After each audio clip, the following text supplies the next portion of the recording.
విస్తరాకులు అంటే భోజనం వడ్డించడానికి ఉపయోగించే ఆకుపత్రాలు.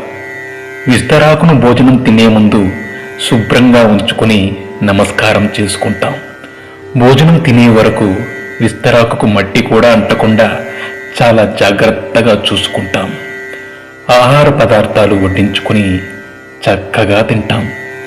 భోజనం పూర్తయ్యే వరకు ఇంత జాగ్రత్త తీసుకునే మనం తిన్న మరుక్షణం విస్తరణి మడిచి దూరంగా పడేస్తాం. అదే విధంగా మనిషి జీవితం కూడా అంతే.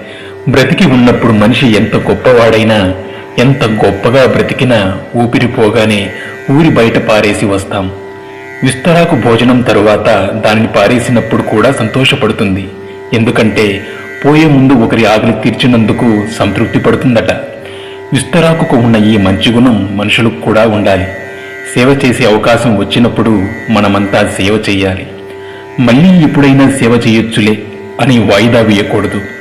ఆ అవకాశం మళ్ళీ ఎప్పుడైనా వస్తుందని అనుకోకూడదు. ఎందుకంటే ఊపిరి ఎప్పుడు ఉంటుందో ఎప్పుడు పోతుందో ఎవరికీ తెలియదు. అప్పుడు కనీసం విస్తరాకుకు ఉన్న తృప్తి కూడా మనకి ఉండదు. ఎంత సంపాదించి ఏం లాభం? ఒక్క పైసా కూడా తీసుకుపోగలమా? కనీసం మన ఒంటి మీద బట్ట కూడా మిగలనివ్వరు.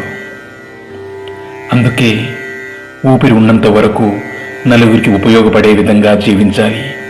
ఇదే జీవిత పరమార్థం. Thanks for watching. Please subscribe.